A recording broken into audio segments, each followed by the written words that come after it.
Evening, everybody. Welcome back then to another LFM stream here for round number 8 of the Case King Pro Series.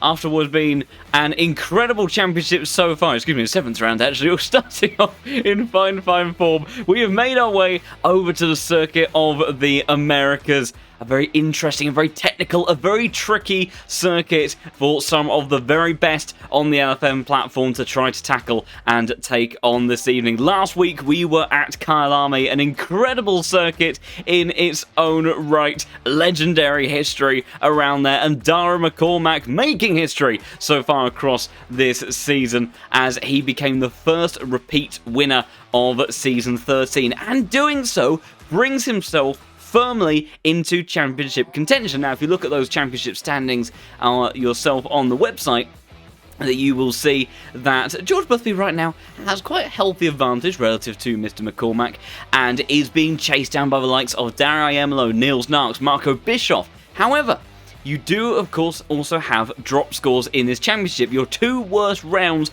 of this 12-round calendar will not count towards your overall championship score. Now, Dáire McCormack hasn't attended 2 of the 6 races that we have had so far this season, and when you take that into account and start to kind of bring in everybody into taking their best 4 results of the season, he is just merely 100 points behind George Boothby in that championship fight. So the Irishman, if he does look to contest the rest of this season and keeps up the momentum that he has had over the last 2 weeks, he is very much firmly in that title fight and taking that AMG towards the pointy end of the championship standings. But he has a tricky round potentially this evening because COTA, it is a 20-turn demanding powerhouse of a circuit that will put all of your dreams sometimes in jeopardy because it will make the tyres scream lap after lap. Up into towards turn 1 of the hairpin, that's going to be busy on the first lap, I can tell you. And you wind your way through this series of S's, rather Silverstone-esque in that sense, and then start to wind your way up the hill, over the crest of 9, and then back down towards turn 11. Another heavy braking zone there. And then one of the main overtaking opportunities, this back stretch between 11 and 12. A lot of slipstream and a lot of drafting capabilities down here, but you need a car that's going to behave nicely in that opening sector, manage its tyres, but also have pretty handy straight line speed. Heavy braking in towards turn 12, wind your way through the Mickey Mouse section of 13, 14, 15, and 16, and then through his kind of reverse Istanbul-like quadruple apex right-hander, and then in towards those last couple of corners. Tricky to get nailed. Turn 19 will go on board with drivers shortly as they look to try and get themselves dialed in before qualifying.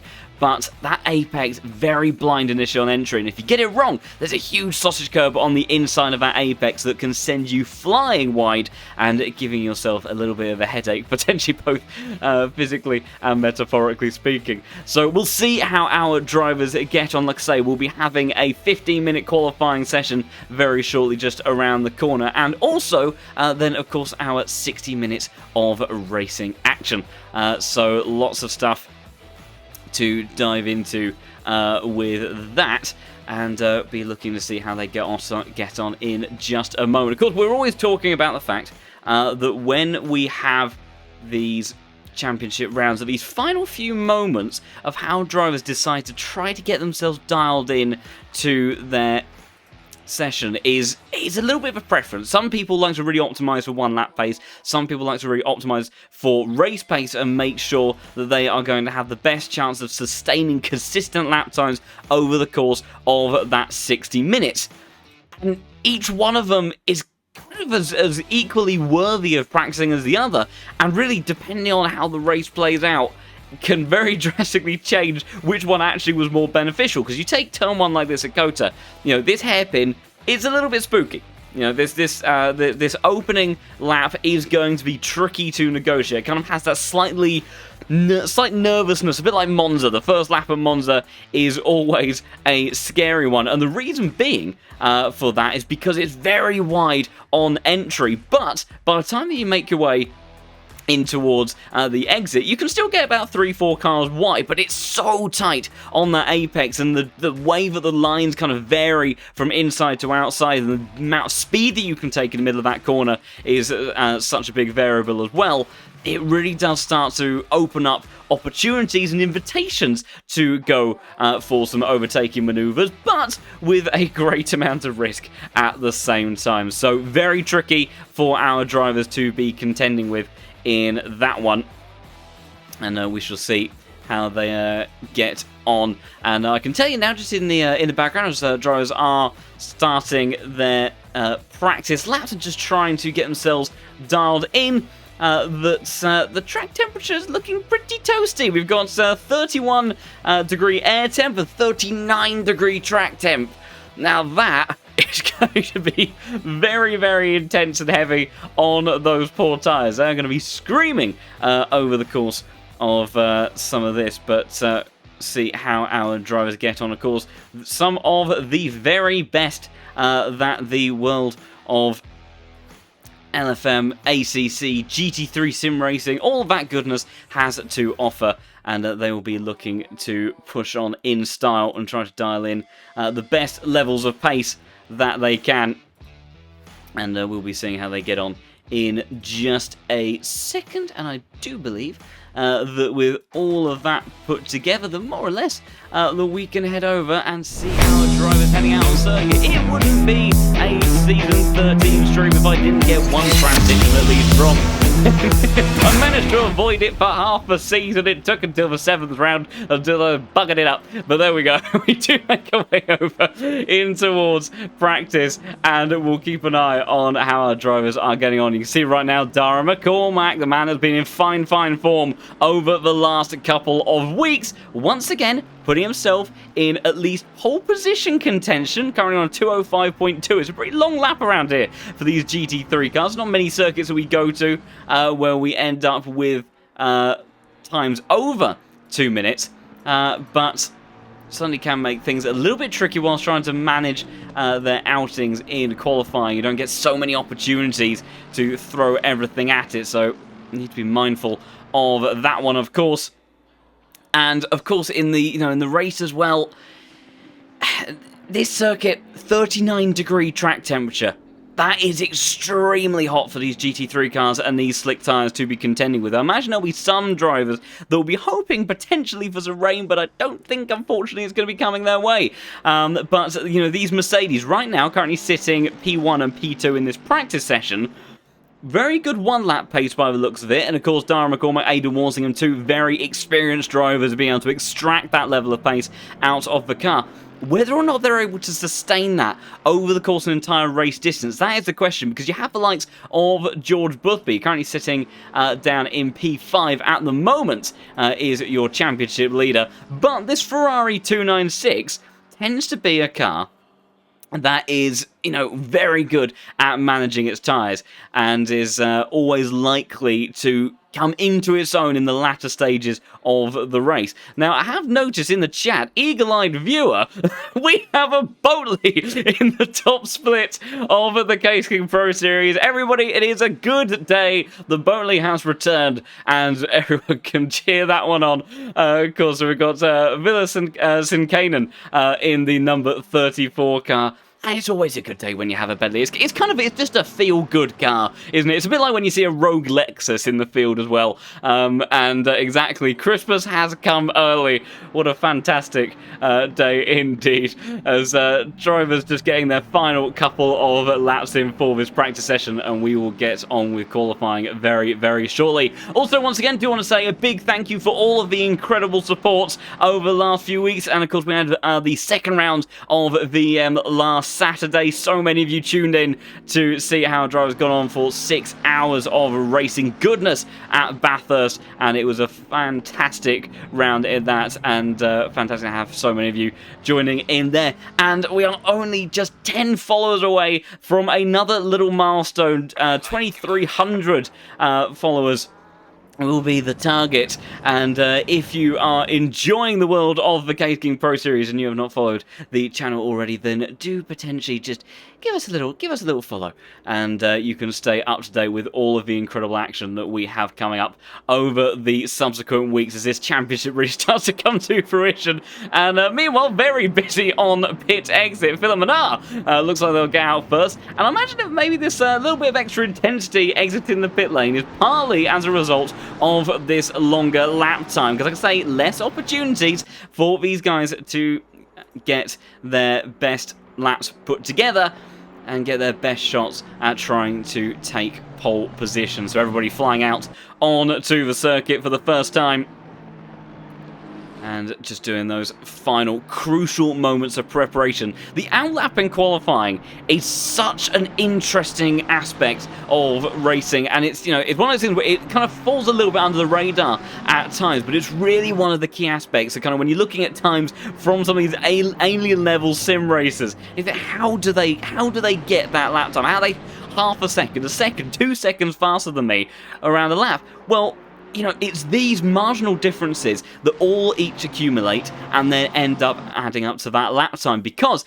you know, formation lap, you'll see drivers do a combination of brake dragging, trying to get the brake disc warms up, and then, you know, emptying that heat into the rim. The rim then heats up the tyre, and that's how then you can establish some really good core temperature. You need to do, you know, a kind of a pretty cautious outlap here at COTA whilst these cars are racing around, because you don't take too much life out of the tyres, because you really need them to be, you know, alive and up to full grip, especially in that opening sector. Put a lot of demand on the tyres. The surface temperature quite often screaming at points in that regard. So, you know, it's a tiny detail, but very, very critical to where these guys will end up qualifying. So we will see how these drivers start to get on as the first laps are about to come in, as Philip Menard is going to get going. We shall go on board with the number 12 man, the South African, as he barrels on down towards turn 1, and the sheer altitude gain on the entry in towards this hairpin is incredible. You can't see the apex until you're already turning in for it, late on the brakes, and you can really dive in with a lot of these GT3 cars, because gravity is your friend on the entry for this one. A little bit like Toe Corner at Watkins Glen. Now making his way through turn 2 in towards 3. These apexes come at you thick and fast. Try to keep your line absolutely pixel perfect, because corner cutting is very easily achieved around here at COTA. It's certainly not something that you want to be doing too much of. And patience as you make your way around in towards turn 8. Fly through the kink of 9 on the power. Don't run too wide on the exit, and then carry all of that speed down towards the hairpin of turn 11, using all of the track and a little bit more. Swing it over in towards the apex on the power as early as you can carry, and then fly on out towards turn 12, and a little bit of a breather for the first time of the lap. Sector 1, very much thick and fast, and you get to relax for just a little bit, think about your day, but then you need to dial yourself back into driving, because this next sector is also very tricky, very complicated, hard braking in towards turn 12. Clip that apex, don't run too wide, avoid those rumble strips on the outside, back over to the left hand side for 13. Patience on the throttle here, tight line taken from the Ferrari as it winds its way in towards this double apex. Left-handed, you can see a variety of lines taken from these drivers, and also very much a bit of an over-under setup a lot of the time when we have fights through here. And it's not quite like the world of Formula 1. You can't easily take that section flat in a GT3 car, even in a downforce powerhouse just like this Ferrari. Manages to weave his way through in towards turn 19, one of the trickiest corners on this circuit. Such commitment and concentration needed every single lap to dial it in around here. And as he flies towards the line, it will be a 204.7, and that's the benchmark for now, set by Philip Menard. And we should keep an eye on the rest of the field, namely have a look at this man. Of course, he is in fine form at the moment. Dáire McCormack, back-to-back race winner through 5 and 6, as he now looks to try to add another pole position to his tally. He's done it at Watkins Glen. He's done it at Kyalami as well. And there's no reason to suggest that he shouldn't have a good shot at making it 3 in a row and potentially even 3 race victories in a row. I think that's a feat that has been very rarely ever achieved in the past of the Pro Series as more and more lap times come on in. Niels Narks is your new provisional pole sitter, 2/10 clear of the number 12 car, Philip Mannar. And it's great to see likes Malinowski, Carpenter and Boothby sitting up there as well. Aiden Walsingham, the first of those Mercedes, he splits with the front row, but Dáire McCormack just behind him by 5 thousandths of a second. So Niels Narks right now setting the pace and setting it by a pretty good margin. This BMW looking pretty quick. And Niels has been on an absolute charge this season after kind of, dabbling with the Pro Series from time to time and then starting to become more of a regular over the last couple of seasons. He hasn't always managed to hit his stride and really achieve, the performance that we know that he is capable of. One of the legends of sim racing and so much experience in the cockpit of this BS Plus competition car.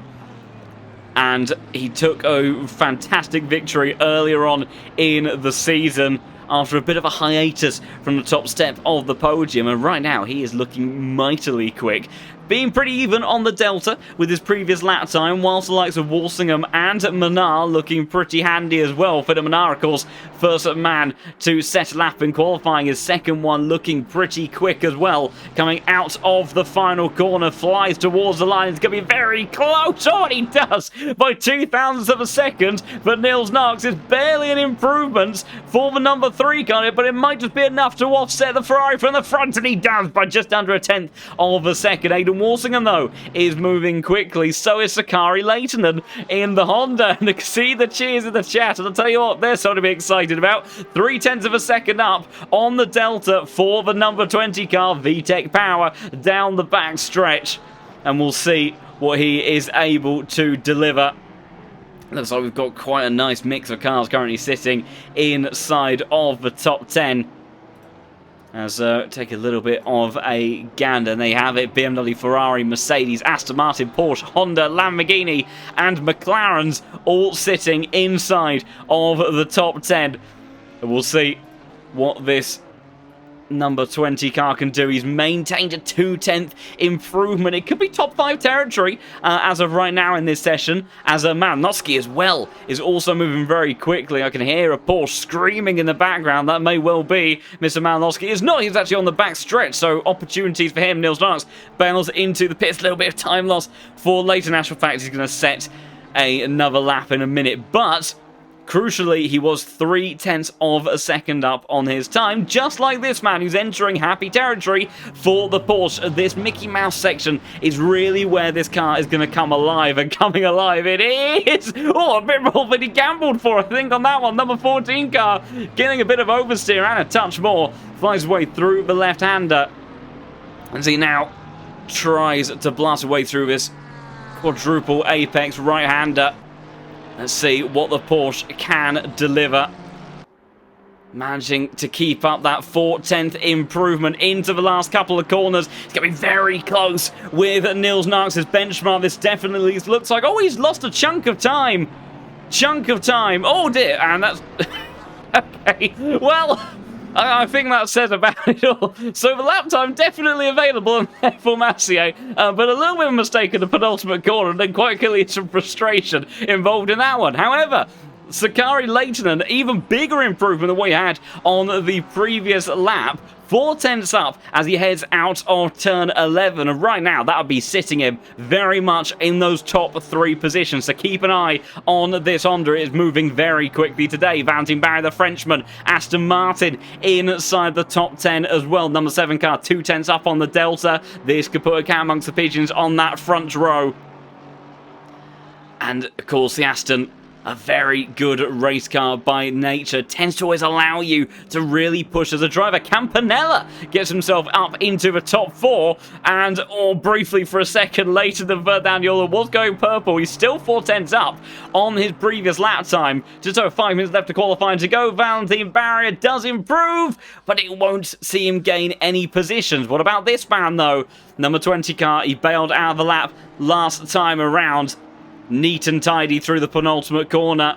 in towards turn 20. 4/10 up on the Delta for the Honda as it flies towards the line. It's going to be in towards the top 3. 300ths of a second away from Philip Manar and gets in ahead of the man that's been in fine form over recent weeks, Dáire McCormack, who drops to P4. So BMW, Ferrari, Honda in P3, Mercedes, and I think we have an extra Ferrari there in the hands of Campanella as well. The Italian doing a fantastic job in this one, so brilliant stuff from him. Also saw support for this man earlier on. Mr. Carpet is back in the server for Grip Packs Engineering.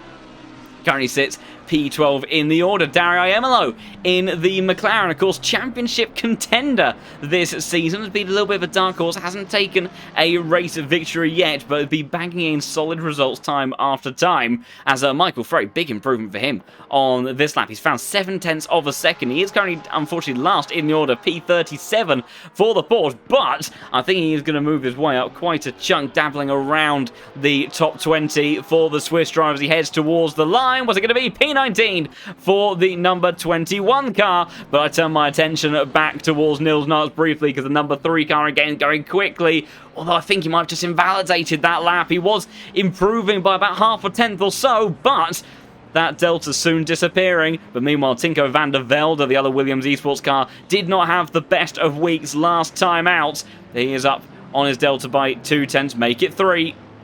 As he comes out of turn 11, Dáire McCormack as well finding time. But that benchmark from Nils Narks looking pretty formidable in these closing minutes of qualifying. Only a couple of opportunities left to go in this one. And we'll have to keep an eye and see where each of these cars fall. Dáire McCormack in towards turn 12. He goes trying to get the car pivoting nicely. Agility absolutely key through this sequence. And also is going to be a really interesting one in terms of keeping the tyres alive in the race. White flag out briefly for Sakari. Getting maybe a little bit of traffic. I don't think he's on a lap, a key lap at the moment. McCormack losing a little bit of time. Campanella bringing out the yellow flag. He's slowing up, ready to start his lap. And we'll keep an eye on the 2 Williams eSports cars. Tinko van der Velde will be the first one to improve on his lap time. The number 4 car currently sitting at P8, the champion of 2 seasons ago, trying to get his way inside the top 5. It should be good enough to do that. It's good enough for the front row. And Dáire McCormack is going to immediately respond, but I don't think he'll topple Nils Narks. It doesn't. Only back up to P4 for Dáire McCormack. So it's still Nils that leads the way, and he is on another lap and finding time already on it. Kolosov in the Aston Martin finding a 10. Maciej Malinowski down in P12. Coming into the last couple of corners, we're a little bit frustrated. We saw a much bigger delta from him a couple of laps ago, and this will be his final lap once he next crosses the line. And such a fantastic mix of manufacturers currently inside this top 10, but BMW right now is still leading the way, and Nils Narks is finding time still on his lap. Tariq Adam finding a couple of tenths as well behind the BS Plus competition driver. Might be close as to whether or not he gets another lap in by the end of this session. Audi in the server as well. Luca Wieninger gets himself up into 23rd position. We haven't seen that car in a while. Fantastic to see it back in the server as we keep an eye on Nils coming in towards the final sector. And whereabouts are our 2 Veloce drivers? Aidan Walsingham coming into the final couple of corners as well. He's barely improving. And Nils has invalidated his lap. Nils has invalidated his lap. And he will have to go for one more. But he's got traffic in front of him. And he can't really afford to back off all too much in this, because he was pretty close with the clock. Aidan Walsingham is going to start another one himself. George Boothby coming into final sector. He's finding a 10th as well. Tinko van der Velde very up and down on his Delta. Really, I'm not going to be able to call this session until the very end. As there you see Nils just pulling over to the side, winding himself up for one final flyer. Tinko van der Velde penultimate attempt for him, improving by a small amount, and he doesn't need much if he wants to pip that BMW to the post. Tinko van der Velde has put together some amazing qualifying in the past. Going to be very close. He heads towards the line. It's not good enough, and it's not going to be any higher than P2 for Tinko van der Velde. And Dáire McCormack looks like he's got enough fuel in the tank to do one more lap, but Tinko van der Velde, the champion from 2 seasons ago, currently sits himself on the front row of the grid.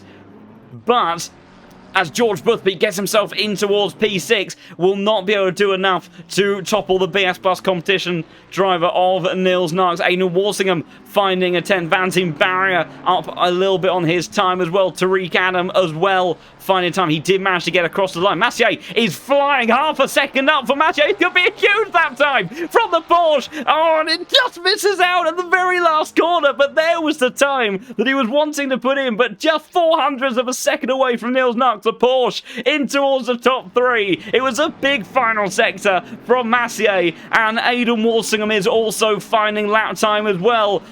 Tinko, Massier, Philip Menard, all in the pits. It falls away with Aiden Walsingham, Dáire McCormack, Boothby, all of these drivers to try to topple Niels Narks from that pole position, and Aiden Walsingham is putting together a very handy lap. He's found 2/10 on this one. George Boothby as well, a small improvement in the middle sector for him. The long right hand of a tyre screaming at this point into the lap. Big commitment needed in these final couple of turns. It's neat and tidy through turn 19. It's going to be very close as he winds his way out of the final corner. A big exit required for the number 9 Veloce Mercedes. Will it be pole glory for Walsingham? I don't think he's quite going to do it, and he doesn't. P4 as it stands. But what about his teammate? What about the championship leader? The winningest driver in LFM history. Currently sitting in P8, a 10th of a second up on his time. But he needs a little bit more than that if he wants to challenge BMW on the pole spot as it stands at the moment. Even Niels Narks finding some time. In actual fact, he may be about to extend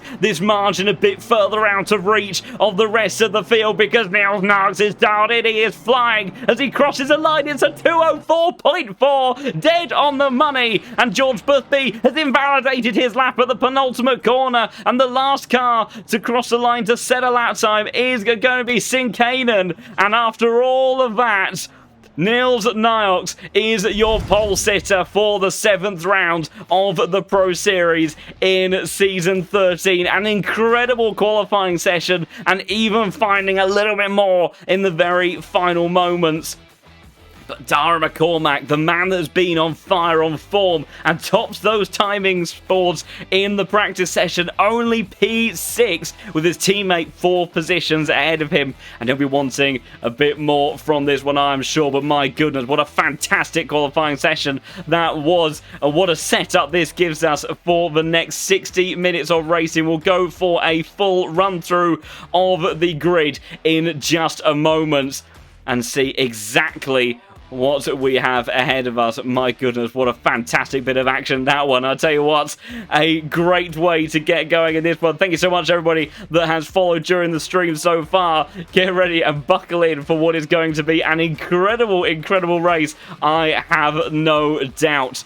But Niels Narks, and there you go, there's the qualifying streak for Niels over the course of this one. Excuse me, the finishing positions of Niels for this season, taking race victory in round number 2, and he had that fantastic consecutive series of 4 podium finishes that really brought him into championship contention, and he has solidified his spot once again by putting that BMW on the front spot of the grid. But strategy is going to be pivotal today. Just even surviving the opening lap is going to be enough of a task, and it really could go any which way for these guys. We will run through the grid in just a moment. What a fantastic setup. BS Plus competition leads the grid away for turn 1, with Niels Narks getting a fantastic pole position, joined by a Williams Esports Mercedes on the front row, but perhaps not quite the one that we would have expected. Tinko van der Velde, fantastic to see him bounce back after last week. Massier frustrated halfway through that qualifying session, but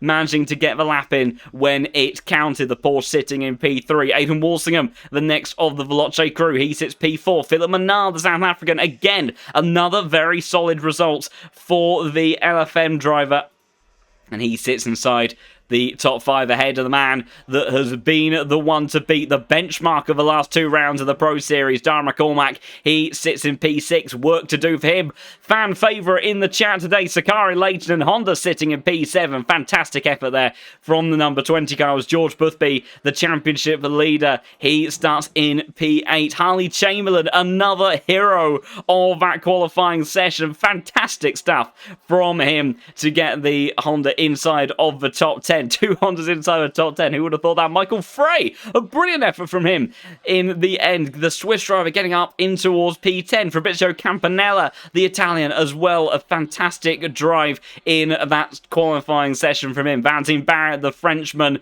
starts in P12 with Dáire McCormack, the man that sits in P13, the number 8 car, the man that on total sum points from the season so far sits P2 in this championship.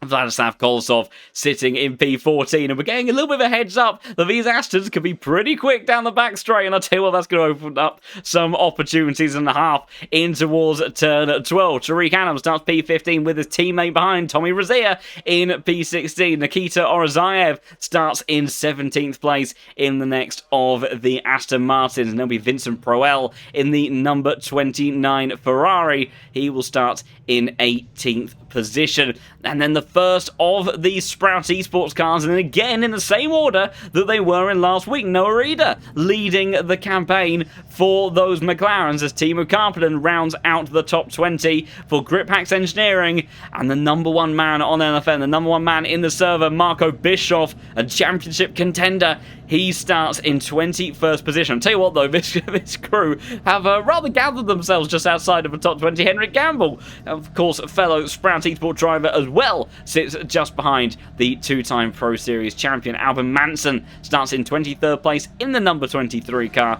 with Nikodem Sobchik in the 24th spot of the grid.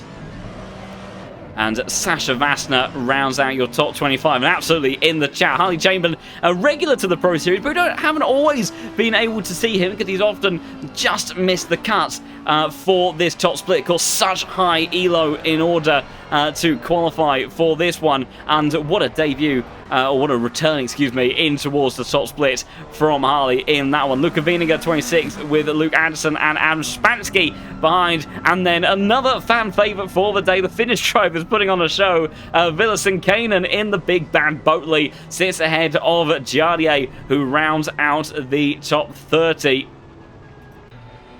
And then we have Jan Yoga return for him, sitting in 31st position in the number 31 car. Dennis Vitshalka in 32nd place, followed up by... Oops, I've had a bit of a moment here on my timing board. What's gone on there? Albert Sandberg, there we go. In that one, he starts in 33rd position, ahead of the Lightning McQueen-inspired McLaren. What a livery that is. Rusty's plastered across the rear wing, with Christos Tachecki in the next spot, the 35th place, and then followed up by Thomas Morant in the black and blue McLaren. And then, last but certainly not least, in the BMW, Tony Mahoney will round out the order, the 37 cars on the grid for today. An incredible, incredible lineup of drivers, and we are very, very close to heading underway for 60 minutes of incredible action. And as we look in towards our wonderful statistician's insight once again, Kylo, dedicated viewer, and always bringing these incredible facts to fruition, that if you put the drop rounds into effect, it is George Boothby that still leads the championship, but ahead of Nils Narks, Marco Bischoff, then Dáire McCormack, and Dáire McCormack dropping from P2 to P5 when you consider those drop score rounds. Of course, a long season still ahead. Plenty of opportunities for things to turn on their head. Of course, we saw at the beginning of this championship the defending champion Luke Whitehead, the second man to become a 2-time Pro Series winner. He went into a lot of strife in those opening 2 rounds and very much, unfortunately, took him out of that championship equation very early on. But these drivers, they know exactly what they need to do. They know exactly what they need to deliver, and they will be looking to put together their very best 60 minutes of racing as Nils Narks breaking away a little bit from the pack, having to wait for everybody. I know that you had a big margin in qualifier, Nils, but you need to close up the gap just a little bit, only for the formation lap potentially, as he, of course, will have Tinko van der Velde lining up on the outside of the front row, putting him under a great deal of pressure. I think we're going to have to go to Helicam for this one, because it is such an incredible run in towards the first turn. But after half this season has played out, Dáire McCormack taking back-to-back victories, becoming our first repeat winner. Nils Narks is going to be the man to lead these cars away for the 7th round of the season here in Season 13. Who will be crowned the winner of COTA? And will we have another repeat winner, or will we have a new protagonist inviting themselves into the championship fight? Nils Narks will look to convert pole position into race victory, but he's going to be under a lot of pressure. Tinko van der Velde immediately sweeping across towards that inside line. Matej Bandowski sending it from downtown up the inside. Very brave move from the number 14 car, and he's done it. Flat 6 power and torque, and the double overtake into the lead. Incredible as they fly into the exit for the first time. Tinko van der Velde trying to go on the inside of BS Plus competition company, can't quite do it. Aiden Walsingham over and under, left, right and centre. Mercedes side by side, but Matej Bandowski sending it up the inside. Incredible manoeuvre from the number 14 car, who gets himself into the lead, and that might be exactly what he needs if he wants to contend for the race win, because this Porsche is going to be a little bit of a struggle house down this back straight. There's a big slide for one of the Hondas as Harley Chamberlain's got around. In the background, chaos taking place up and down the order, but the first drag race towards turn 12 is about to take place, and Dáire McCormack tries to send out the inside of Campanella. And let's see exactly what this margin is like. Half a second is the difference between Nils Narks and Matej. And we hop on board the BMW. Look at the closing speed, but he can't quite get alongside. And so it now becomes a question, can Matej extend enough of a gap through Sector 3 and the first sector on this next lap to stay protected from this BF Plus competition car? Diving down the inside, Aiden Walsingham on Philip Manard, the South African, sent towards the outside, turns into the inside as he defends through 13 in towards 14. Will hold on to it. Dáire McCormack now trying to go over around the outside, maybe down the inside, but the man has taken 2 victories in a row. Contact Philip Manard, Aiden Walsingham around as well, and that's a disaster for the man who's been in such fine form in recent weeks. Surely a penalty will come his way, and who's there to pounce? Who's there to capitalise? It's George Boothby, the man that always seems to read situations right, as Michael Fraser bounces his way across through that sector. Dáire McCormack looking to go for the over and under, but George Boothby, a big start from him on the opening lap up into P4, and diving down the inside almost 3 wide in towards the final corner. Campanella and Emil over 2 compatriots side by side on the exit. Michael Frey taking the pair of them out of the final corner, and this is going to be a busy old time in towards the first turn. Gap between Matej and Nils Narks is just a 10th or so as we fly up in towards the first turn. Who's going to come out on top of this one? 3 wide again. It's almost a mirror image open lap by Emilo, sent off wide on the exit. Kolosov flying on through, very close margins, door-to-door contact, and the Aston Martin briefly sent wide. The 2 Astons of Valentine and Kolosov now side by side through the S's they go. Philip Manard trying to recover his way through, trying to duck and dive, finding an opportunity in the S's, but he can't quite do so, and have to wait for another opportunity to come his way. And this opening sector is very good for Matej, as Carpenter drops a couple of positions, maybe about to drop another one to Adam Spansky, who's hunting around the rear of that Gripax engineering car. Has been a great start as well from Luca Vinegar. Mighty stuff from him. He's up 12 positions in the opening lap of the race. Incredible stuff from the Addy driver. He's trying to make it 13 down the inside of Orozarev. Drag race towards turn 12 they go. Matej will not be under pressure on the run in towards turn 12. We'll keep an eye on the steward's inquiries if we can, but my goodness, it's a busy old time. Fantastic images as the Audi side by side with the Aston Martin. Valentin Barry as well having a go. Will try to catch everything. The Frenchman dives down the inside. He's overcooked it, and he will go side by side on the exit with the Frenchman as they head in towards 13 and 14. Philip Manard trying to take the pair of them over and under, ducking and diving, finding opportunity. The South African trying to recover his way through after the incident just a lap ago. This very same corner has been squeezed out on the exit. He can't make it stick as we look towards this fight further down the order. Luca Vinegar up in towards P14 now. 12 position for Adam Spansky, 12 as well. Jardier up 13 places. So is Vietschoker. So some drivers absolutely managing to fly their way through the field on the opening lap of this race. Incredible stuff. Phenomenal setting out the inside of the final corner, gets the job done on Vladislav Kolosov, and now sets off in charge of Valentin Barry. But my goodness, this start of the race from Maciej Malinowski, it was daring, it was brave, but it was absolutely necessary if he wants to take a second victory of the season. 7/10 of a second, and purple on the last lap by 2/10 over Niels Naert. Crucial times for the number 14 car that leads the way here in the 7th round of the Case King Pro Series as they all fly on through the S's, trying to find that perfect line. The smallest of margins separating these drivers from having an extra couple of hundredths in their favour and managing to rack up those corner cutting penalties. I tell you what, Maciej on this occasion, last time around, the Sector 1 was his happy place. This time, he's coming under quite a bit more pressure from the BMW, and Tinko van der Velde is in this party as well. George Boothby being hunted down by Dáire McCormack. We go on board the rear diffuser of Maciej Malinowski. There's that big bad BMW lurking in the background, and look how much it closes. It went down from half a second, down to 3/10, down to 2/10 by the time they get towards the braking zone. Meanwhile, it's all kicking off 3 wide. Luca Wieninger still continuing his charge through the field, defending from Teemu Carpenter. Adam Spansky, Jardier locked into this fight as well. 3 wide in towards turn 12 they go. Carpenter just about squeezes his way through. Muscles on through in the Grip Pack engineering car. Jardier going for the over and under, sweeping around the outside of 1, maybe even 2. Now on the outside of the Audi of Wieninger. He's dispatched of Adam Spansky as they come in towards his double left-hander.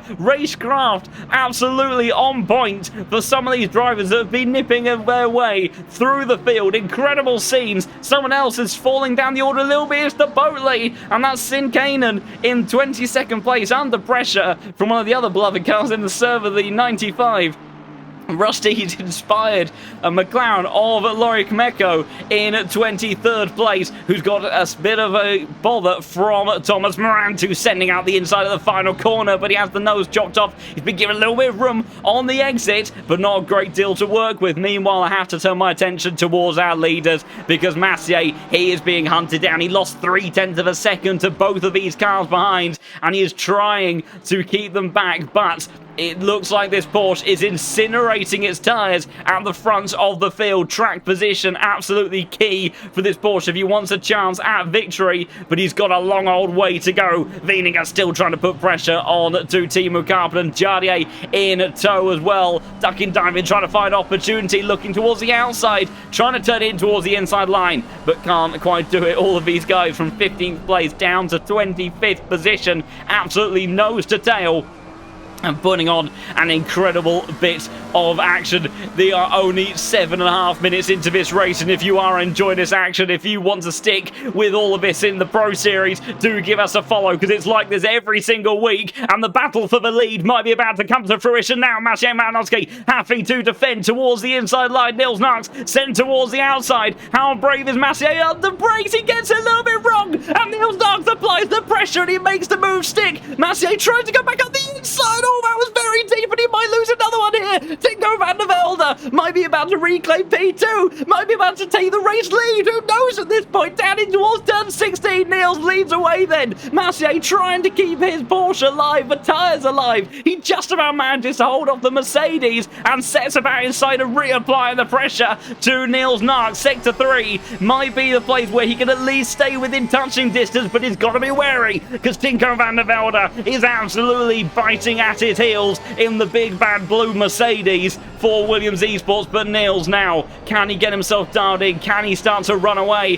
from Maciej? It could be crucial times as there's another battle between these three cars. Boothby, McCormack, Leighton in the Honda, and there's absolutely no tail for McCormack and the Ferrari. George Boothby has a championship to think about, but so does McCormack. Around the outside, he looks to go late on the brakes, trying to see if he can go for the over and under, but George Boothby, he places his car perfectly. No way through for the Williams Esports driver, and he will hold position in P4 for now. But of course, it's not where he qualified, but we know how good in the race he can be.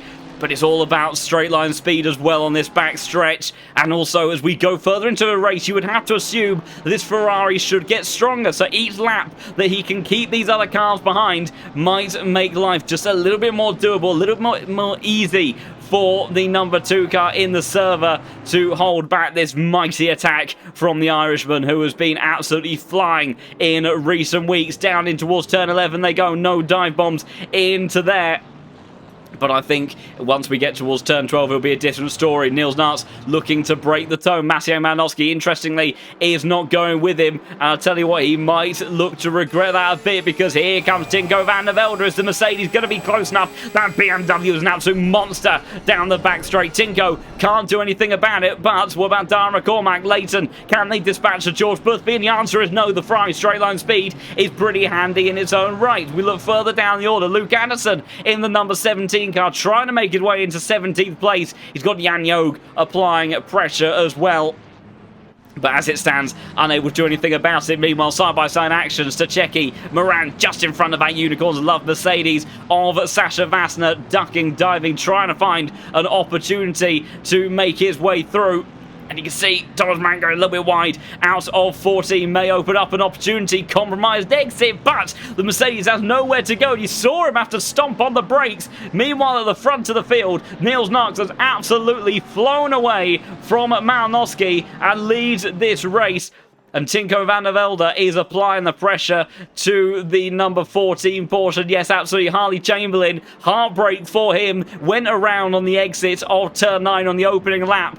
But, of course, we know he's got good pace in that car. Hopefully, he can charge his way back through the field, but I think he's pretty far back in this one, unfortunately. Meanwhile, yellow flags as Vincent Proal has gone around at the final turn. He gets himself going again, but things kicking off up and down the order. No matter where you look, there is chaos every single place. And I didn't even look back on the replay because I'm terrified that we may miss what could be the next battles inside of this top 3. Tinko van der Velde, the man with the fastest lap of the race so far, after being initially displaced by Malnowski with that heroic dive down the inside in towards turn 1. But now, as the tyres screaming on board that Porsche, and he even goes wide in towards turn 11, surely the overtake is now on for Tinko van der Velde, and he needs to make it soon if he wants a chance at race victory, because right now Niels Nartz is dialed in, and he's flying away. 1.7 seconds now, the gap between himself and the Porsche, but he's going to have that Williams Esports Mercedes back on his case very shortly, because Tinko van der Velde gets the job done. Massey even slowing up a little bit ahead of turn 12. Doesn't want to fight that one too much. Getting busy as well. Iamalo even looking up the inside briefly on the Campanella for the fights for P8. As George Boothby also holding on to P4. Fantastic stuff from so many of these cars. Luke Anderson sent it down the inside. Jan Jog, who has got himself all over those sausage curves. Aiden Walter going to try to take one, maybe take two, as he looks towards the inside, but he can't quite make it stick. And instead, the Mercedes driver have to wait for another opportunity. In fact, Dennis Vietschorker looking particularly racy behind the Porsche driver, as well as they all bunch up, but they bunch up too much, and there's one of the other fan favourites. The Bentley of Sinkanen goes around, parked up in the middle of turn 16. Cars looking left, right, trying to find their way through. The Bentley does manage to get going again, and great evasive action from everyone in the field. Meanwhile, I have to look back here, because Philip Manard has gone very deep on the brakes, and Valentin Barrier says thank you very much, and he gets himself flying towards turn 1 once again. And oh, Niels Nartz! What on earth has happened to Niels Nartz? Niels Nartz has come to a complete stop at turn 1, the race leader, right as he was starting to hit his stride. A drama unfolds in the most remarkable of ways here in the 7th round of the championship. The race leader, the man that was looking to try to run away from the charge of Tinko van der Velde, a complete halt at turn 1. We're trying to catch it on the replay. What on earth has happened there to Niels Nartz in the BMW? So here he is, leading away. Up towards turn 1 they go. What happens here? That seems like a very purposeful case of parking the car. But I'm absolutely astounded. I have no idea. He turned off the engine. Oh my goodness. Niels Nartz, one of the most experienced drivers in the world of ACC, as what on earth is happening now? Okay, well, we'll try to get back into the action in just a moment if we can. We've got some nice images of the sky, apparently. There we go. Tinker Van der Velde leading the way, ahead of now Maciej Malnowski in P1, P2, George Boothby leading the way in P3. And we've got such a mix of suggestions as to what on earth has happened to Niels Knox. We've got suggestions that he turned the engine off. We've got suggestions that his graphics drivers tried installing. The PC turned itself off. I have no idea. I don't know what was happening when we came back to live pictures either, but one way or another. And now there's a suggestion that Maciej Malnowski, who's got his way back to P2, has a drive-through penalty. In the space of 5 minutes, I told you that COTA can turn a race on its head at absolutely any moment in time. Niels Knox looking to take his second victory of the season. Running into all sorts of troubles. The only thing he'll be pleased about is that with 45 minutes left to go, and quite clearly with incredible pace in that BMW, he is in P6 and he is still in your pictures there, fighting away for what could be the race victory. And Maciej Malnowski, after pulling off some incredible moves in the opening lap to get him into the race lead, corner cuts around COTA, they can be painful, they can be deadly, and it looks like it has struck down upon the number 14 car as this race continues to show us every twist and turn, both physically and metaphorically speaking. We try to look further down the order.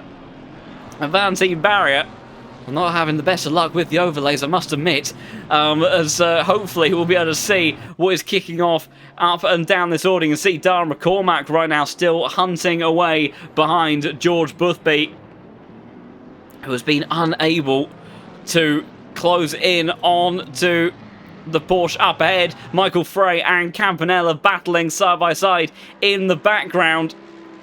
And I've lost control of my overlay entirely. There's our next twist and turn of this one. Dáire Emelo is also battling in the background, and there's Niels Knox and Sakari Lehtinen. What a gift that he has just provided for Niels Knox, who flies around the outside and gets himself up into P5. Lehtinen feeling that he doesn't have the pace to really fight it out with these drivers as we now push on. You see Campanella, Valentine Barrier squabbling away in the background. Valentine trying to send it up the inside and see if he can get a job done. It looks like he has. Philip Manara also scrapping away on the exit. Doesn't quite manage to do it initially, but as he gets the power down, Campanella squabbling away. We've now been given the helicam for Dáire McCormack. I'll be honest, I seem to have been...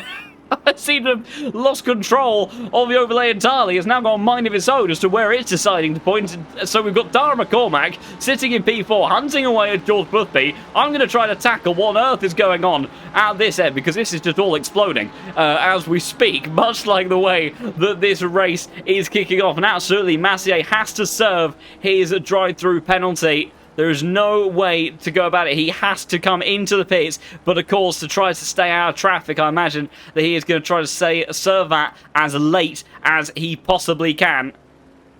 As we continue, as Dáire McCormack, the man that has taken 2 victories in a row, trying to hunt on down the pack ahead. And yep, it's a good couple of weeks in a row, because the overlay has entirely exploded now. So, in the meantime then, what we'll do is we'll bring this one back, and I will try to fire up some other controls in the meantime, as we still look towards the battle for... what is Valentine Barrier hunting down Campanella down in towards turn 11 they go, and the Aston Martin we know is very, very quick in a straight line, trying to see if he can find any opportunity in that Yas Heat car. As they fly on down, the Aston looks to be closing. You can see Campanella having to defend that inside line as the Aston Martin closing the distance all the time. Goes towards the outside. Close is the gap between the outside line with the Ferrari. Valentine, he got it wrong a few laps ago. And as he now flies around the outside, this double right-hander, 13 in towards 14, the inside line for Campanella, managing to keep the other car at bay.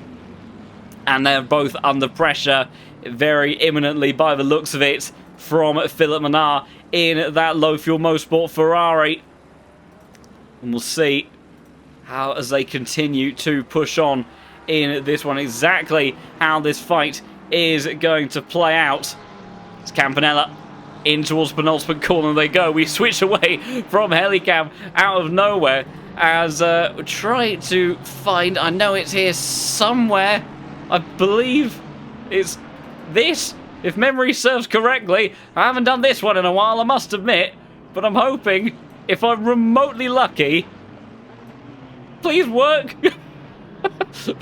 Oh, goodness. Oh, the action is kicking off everywhere in the grid. The COTA is just putting on an incredible show in every way imaginable, whether it be here in the commentary box or on circuit. You could not predict this one for a moment by the looks of it. Thank you everybody for following in the chat. If you are enjoying the race so far, do consider following, because my goodness, the Pro Series, this is the sort of crazy action that it delivers every single time that we go racing, and it is absolutely fantastic how the tightness of the battles as once again Vantine sending it down the inside of Campanella, who is defenseless against the Aston Martin, but the over and under trying to set it up on the exit as pit window has now opened. The next twist of many tales in this race as it's Aston versus Ferrari, with Philip Mannar waiting in the wings in the background, trying to see if he can find an opportunity to make his way past, but that Aston Martin straight line speed is exceptionally strong, and as long as the Frenchman finds braking point, Philip Mannar almost found too much of Campanella on that occasion, but thankfully manages to get it all together. But the Yassi driver looks like he is finally dispatched of the Ferrari and makes his way up into P9. As the battles for these positions very, very close. Exceptional job from some of these drivers, the likes of Leighton and Michael Frey as well, both inside the top 10. Wieninger, Jardier up so many positions in this race. Incredible stuff here at COTA.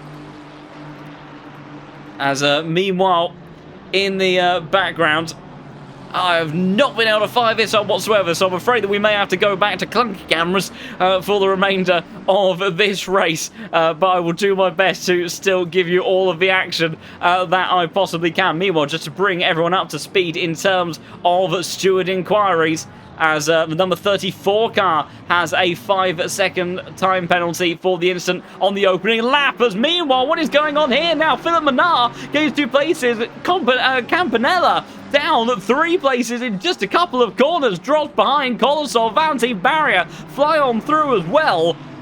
And my goodness, disaster for the Italian. He tries to regather himself as, oh dear, that's a penalty and a half. I haven't seen that one in a while. Mass crash. Stop and go 10-second time penalty for the number 28 car. I would like to tell you who that is, but I'm afraid that they're not on my timing board and I can't see them. So 15-second time penalty as well, potentially for number 11 car, although I think they may have retired from this race. A couple of no further actions, and by the looks of it, that is everything that's been dished out. We have some other penalties. It was Orozaira, thank you Kylo, that's ended up putting that incident on the steward's board, unfortunately, as meanwhile in the background you can see that is, if I can find the controls, there we go, no, wrong way. Like I say, I'm sorry, we're going to have to go to clunky camera for the time being, and that is Karppinen versus Wieninger. Jardier locked into this fight as well as they scrap away for these positions, trying to find any opportunity that they can to make on their way through. And Dáire supposedly with a 15-second time penalty. I'm looking through my sheet, and I think actually that has just been, so it has just been turned from unserved to being submitted, so it does look like that is the penalty being dished out for Dáire McCormack. So disaster for the man that has been putting on such fine form over recent weeks. The car that sits P3 in this race has topped the boards over the last 2 weeks of racing. Is being given a 15-second time penalty for that incident. Meanwhile, Niels Narks is locked in, trying to find his way back up the order, and sits currently in P4 of this race. We jump towards the front end of the field, both literally and figuratively. As you can see, there's Dáire McCormack, there's George Boothby. As they fly on through. You see, got one on the Sprout Esport McLaren's in the background. That is not for position. Unusual. That is the number 1 car. That is Marco Bischoff. I'm not sure if he was caught up on that incident on the opening lap of this race. But one way or another, disaster for the number 1 man on the LFM platform. But Dáire McCormack still applying the pressure. You can see Nils Narks flashing his lights there, wanting to dispatch of the McLaren as soon as possible. But of course, remember, in the world of GT3 racing, that you do not have to let the car by. Marco Bischoff, in this case, is going to let the BMW by, but all you have to do is not defend the inside, or defend just when that car is looking to make an overtake on you. But Marco Bischoff doing quite a kind service in the end there to Nils Narks, who now sets off in contention for what is P2 in this race, because once Dáire McCormack serves his penalty in the pit lane, he will drop down the order. And remarkably, after parking the car at turn 1 just a few laps ago, Nils Narks is still on for at least a podium, and I have no reason to think that he cannot push on to potentially challenge for the race win, because his pace, once he got past Massier, was looking remarkable. And here's this interesting moment. He is going for that undercut strategy. We don't often see Nils looking to go for that, but on this occasion it absolutely makes sense. He has pace. He has a car that can nurture the tyres for a prolonged period of time, and this undercut around COTA might be pretty powerful, because the tyre drop off here is very, very big indeed. And if he can look to close that distance, even if he only gets the likes of George Boothby, if he can get past that Ferrari, sets his sights in trying to hunt down Tinko van der Velde for the race lead, that might be just what he needs to open up those opportunities going forward in this race. And meanwhile, looking on the timing board, the battle inside of the top 10 as well. Very close indeed. Valentin Barrier, Philip Mannar, Kolosov, Campanella, all very close to one another. But no one, as it stands right now, quite able to make an overtake happen. And we'll see how each of these drivers as well pick their strategies out. COTA, it does open up plenty of opportunities for drivers to really go down a diverse spread of routes. You can either go really aggressive with that undercut, and it likely is going to be very powerful for the likes of Nils Narks and anyone else that chooses to go for it. Equally, that overcuts. If you have cars that pit earlier than you, and they're scrapping away, they're fighting for position, fighting aggressively, fighting hard, and you come through on far, far superior tyres at the closing stages of the race, that can also be a very powerful strategy indeed. Dáire McCormack scrapping away with Michael Frey, who, as we saw from Malinowski, the drop-off in performance for this Porsche has been very stark since the beginning of this race.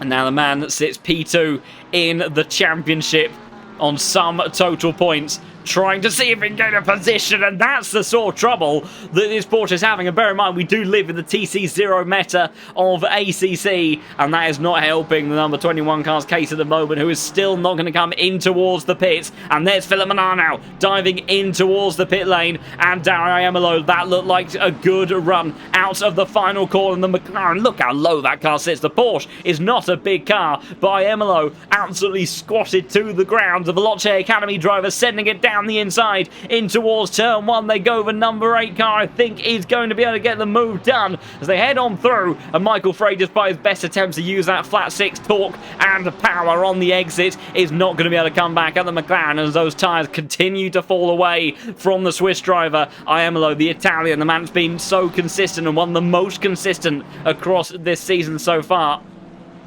pushes on and will find his way up in towards P5 and tries to close the distance. Of course, that is P6 when you consider the positions of Nils Narks having dropped out of the order temporarily with that pit stop. But of course, also Dáire McCormack is an interesting one, because if we look at those gaps right now, that 15-second time penalty would see him sit behind these cars on screen. So McCormack right now actually finds his way up in towards P4, I do believe, net in this train. P5 once order is restored. from all of pit stops being completed. Also want to say a big thank you to those that have followed over the course of this one. We have hit that 2,300 follower milestone. Incredible to have so many of you here all watching this fantastic race that we have going on at COTA and buckling for the second half of this one, because it is looking crazy everywhere that you look in this field. McCormack still applying the pressure to George Boothby, but unable to make his way by. And of course, remember, he has that 15-second time penalty, but is going to see him drop down. And whilst the raw pace of the Mercedes looks like it is a lot stronger than this Ferrari ahead, that once those tyres start to plateau, once that, that performance that initially is achievable from this car starts to drop away, that then in the end, that it does find it's kind of a little bit of a lull in terms of what it's able to do. And it'll be really interesting to see as this race progresses, how does that also affect your current race leader, Tinko van der Velde, who's had a very up and down time in this race. Dive bombed by Maranowski at turn 1, who took the lead in incredible fashion. And then after reclaiming P2 in this race and seeing that BMW of Niels start to drive away into the distance, he then had to set his sights onto taking control of this race when, under the most ridiculous of circumstances, Niels' car came to a complete halt at turn 1, and now finds himself in what could be potentially quite a comfortable spot to lead this race to the end. But Niels, on that undercut strategy, is flying over the last few laps, and he is very much looking to close the distance. He is in clean air at the moment as it stands. One of only a few drivers so far to have completed their pit stops. You can see more and more cars having come into the pit lane. The likes of Manar has just emerged. Michael Frey, Kolosov in the pits. Campanella, Karpinen, Wieninger, Addison, Yog, Mahoney, and Ida as well in the pit lane. Of course, you can see Maranowski as well, another car that has dropped down the order. And that was as a result of his drive-through penalty. That was another twist and turn in this one. And Dáire, see, a little bit of a twitch actually for Marco Bischoff in the background, unable to do anything though about those cars in front. I have to say though, if you were to place your money right now, that McLaren looking faster than these two cars ahead. That is the difference between the platforms. I think also Bischoff, he may have made a pit stop already. He has had a bit of a torrid time in this race from what I gather, so I think his tyres may be in a bit of a different spot now. Do we see any of your front runners? There we go, both of the drivers, oh my goodness, and all of your top three, in fact, Tinko van der Velde, Dáire McCormack and George Boothby all come in to the pit lane. And with that being the case, we turn our attention as everybody going into the pits. There's Jalier also coming in as well. Dennis Wietschorker is going to make his way in as well. And a 36 car, Sasha Vasta choosing to stay out in his Mercedes. Then we have Tommy Rozier, I think, in the Genesis car. Maciej Maranowski, after having been in pit lane, these cars are waddling their way in towards the pits a little bit. There's the Bentley of Sinkanen. Kemko in the number 95 car. And this is the man that we want to keep an eye on. Niels Narks, after being in a commanding position of the lead, finding his way, falling down the order, but now on an undercut strategy by a good few laps. How much pace has the number 3 car got? How much determination and grit has the BS Plus competition got in the back pocket to try to hunt down those Mercedes and Ferraris? He will be at least P3 with Dáire McCormack's penalty, but where does he emerge relative to Tinko and George Boothby? Down towards the first turn they go. Cars emerging from the pit lane. There's George Boothby, and I don't think the Mercedes is all too far away, and Niels Narks is just a couple of car lengths behind the Williams Esports driver. And after being parked at turn 1 a few laps ago in this race, he manages to find his way back up to P2, and maybe there is a glimmer of hope for this number 3 car to still come away with a race victory today. It would have to be an absolutely mighty performance from one of the most experienced drivers in sim racing, but if anyone can do it, he might be able to. the BMW. It nurtures its tyres a little bit better than the likes of the Mercedes. It has absolutely monstrous straight line speed potential, and he is lurking immediately all around the back of Tinko van der Velde. 3-4 car lengths is the distance between Niels Narks and what would be a heroic drive back to the top spots, and we will keep an eye on that fight as the race progresses. As we also look further down the order, there's Leighton flying past us. Look at these camera shots. I can't change the camera, unfortunately. If you're wondering why we're rather pinned in to some of these angles, I have no control anymore. I can see between different cars, but everything else has gone out the window. But we are still keeping up with all the action. We are not missing a beat here in the Case King Pro Series. I refuse technology to stop us from being able to enjoy all of this crazy, crazy drama here around COTA. Michael Frey, I am below. Philip Manar battling away in towards turn 15 and 16 as they fly on through the final sector, trying to find an opportunity on one another. McLaren, a fantastic platform in medium and high speed corners and able to take care of its tyres fairly well. The Porsche, an absolute monster on acceleration and braking, but as we've seen, it chews through its tyres. It's a bit twitchy as well.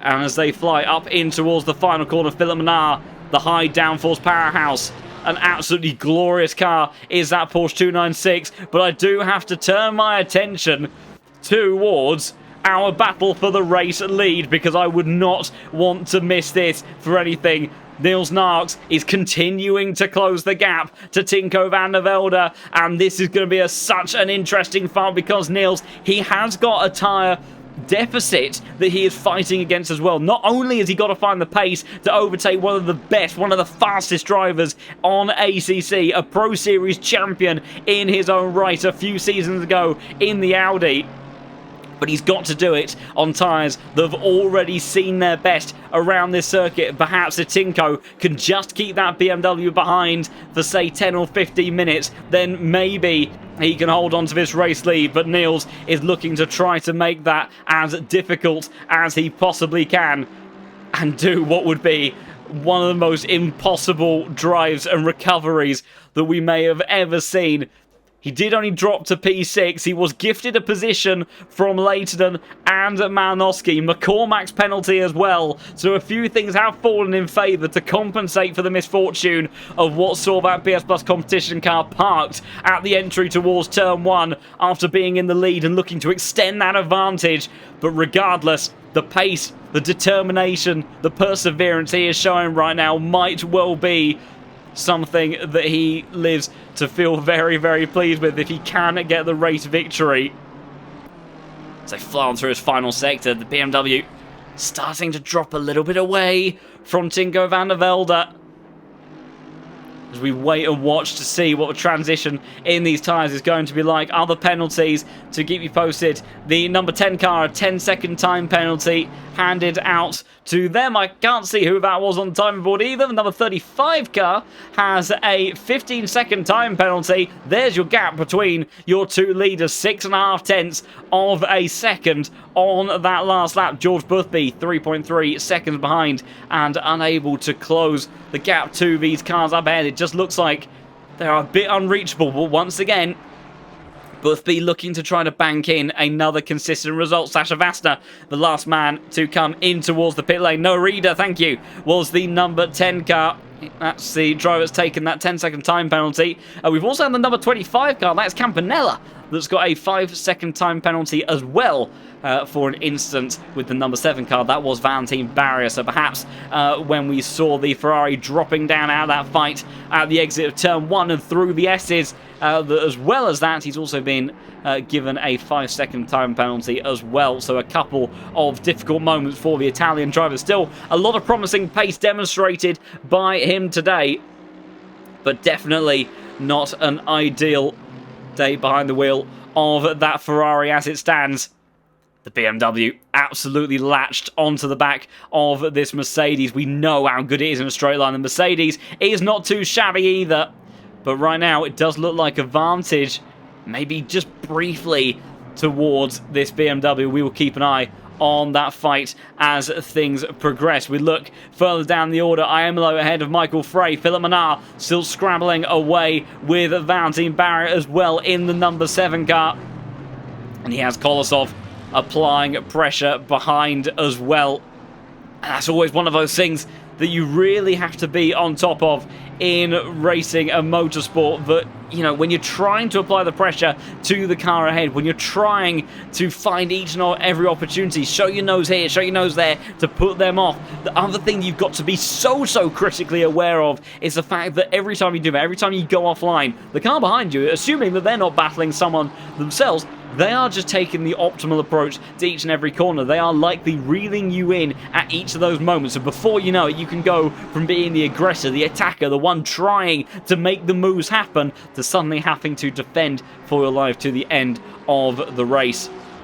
As we continue on, cars flying on down towards turn 1. The gap between your two leaders at the front of the field, 9/10 of a second. So perhaps, even though the number 3 car using that undercut strategy to Nils' advantage to get himself back in towards P2 of this race, I'm not sure that with that tyre offset that he's going to have anything to fight with as we get towards the tail end of this one, because Tinko van der Velde, he knows how to win races. He knows how to dominate seasons as well. His championship winning campaign was absolutely masterful.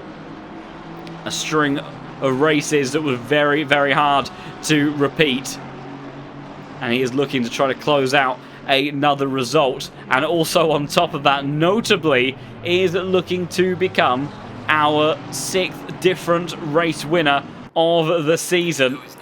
Had a little bit of a hiatus for a couple of rounds at rounds 4 and 5. Came back last week, not in the best of forms. And what a way it would be for the young Dutchman to bounce back if he was able to take a race victory today. Valentine still unable to do anything about Philip Mannar in front. We look further down the order because there comes Dáire McCormack recovering his way through the field after that penalty, dispatching of Campanella. And the Mercedes driver will look to charge on and see what he is able to do with number 11 car. 15-second time penalty was what he was handed. There is Jardier just up ahead. And as he continues to close the distance, move his way back up through the field, he's managed to get himself in towards the top 15. And still with a good chunk of this race to go. Top 10 could be on the cards, but it would still be another 5 seconds worth of track time that the Irishman would have to make up. And that's quite a difficult effort, even as someone of his standards.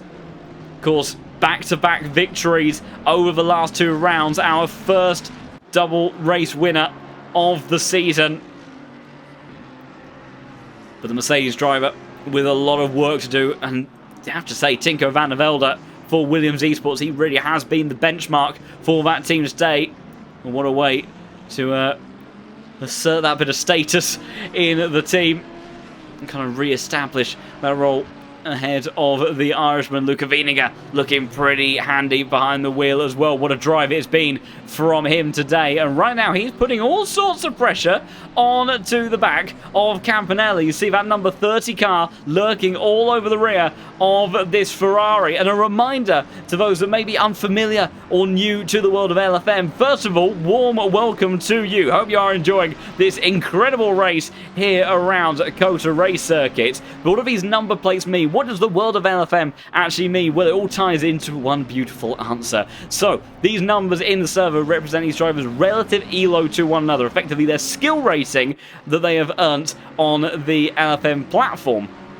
As these cars fly on through our camera, barrel on down towards turn 12. And what that means is if you see a very high numbered position, a very high number plate in a very low numbered position, that is an exceptional effort from that driver. And in the case of Luca Vinegar, number 30 car currently battling around these positions for the top 15. A mighty effort from the Ferrari, as another word of warning for drivers pushing in this race. 3 corner cuts for the Irishman. Dáire trying to push on and dispatch of Jardier, but if he gets a drive-through penalty. We saw what it did to Massier's race, the man that was briefly in the lead and squabbling around inside of the top 3, down in 26th position, trying to move his way up through the order, but that's difficult in the Porsche, not the greatest straight line speed on board that car. As meanwhile, your race leaders gap now 1.5 seconds in favour of Tinko van der Velde. Nuts is extending his advantage over George Boothby, but it does look like the Dutchman has enough pace and enough in the tyres to protect himself from the charge of the BMW, but what a mighty effort it has been so far from him today. See, Kylo's message in the chat, Mr. Carpet, that I imagine that he is on tender hooks then, in terms of potentially an imminent drive-through penalty himself. He'll be trying to keep an eye on that one, make sure that he doesn't rack up anything himself. Meanwhile, Luke Addison battling away with Dennis Vietstalker as well, with Genesis Esports Ferrari versus the McLaren. An interesting tussle between these cars, quite similar in platform, but some unique differences all the same as well. Of course, mid-engine, very low, don't always deal with the curves and bumps all too well. Good in the medium speed and the high speed stuff. Both of them struggling somewhat with straight line speed. Usually the Ferrari more so than the McLaren, but you can get away with quite low amounts of rear wing on board this 296, and that can start to work back in favour of you. Ferrari takes better care of its tyres. It's also a bit easier to extract pace out of that car. And meanwhile, on the flip side, the McLaren always has a bit of a weird characteristic under braking. It's one of these cars where, you know, you hit the brake pedal, and quite often it just straight lines, although someone's trying to go for a bit more of a straight line. Vietstalker showing his nose up the inside of Luke Addison, unable to capitalise and do all too much about the Genesis Esports car that sits ahead of him, but filling up the mirrors of this Ferrari all the same, and trying to see if he can dispatch of this 296 ahead of him. They scrabble away for P17. And it's always fantastic to see in the world of LFM. This is what's so good about this system, is that no matter where you are in the field, there is always incredible opportunities to have some of the best fights that you can in sim racing and GT3s. And this is what this championship delivers every single week that we go racing, as Dáire has managed to make his way past Jadier. There you can see the Mercedes has got himself ahead of the McLaren, but of course still a tricky old time. I think, though, we have a little bit of a squabble taking place in the background here. The two McLarens ahead of Sasha Vasta, as flying up towards the inside line. Very close on the entry. Sasha Vasta looking for an opportunity on the over and under. This is the battle for 22nd place. Tacheki versus Henrik Gamble, and the Unicorns of Love Mercedes watching, waiting. And who's that coming up to this fight as well? It's Maciej Malinowski. He managed to make his way past Albin Manson not too long ago. He dispatched to Tony Mahoney, and that is going to be one angry Porsche. It sounds like an angry car at the best time. That flat six, one of the most beautiful noises in motorsports, as Sasha Vasta trying to find a way to go through. Can't quite make it stick on this occasion. And now he's got Maciej to worry about as they fly on down towards turn 11. Does Maciej look to repeat what he did on lap 1 and dive down the inside? No, he's not going to, because Sasha Vasta is going to make that one stick, although the gap is opened by Stachecki, excuse me.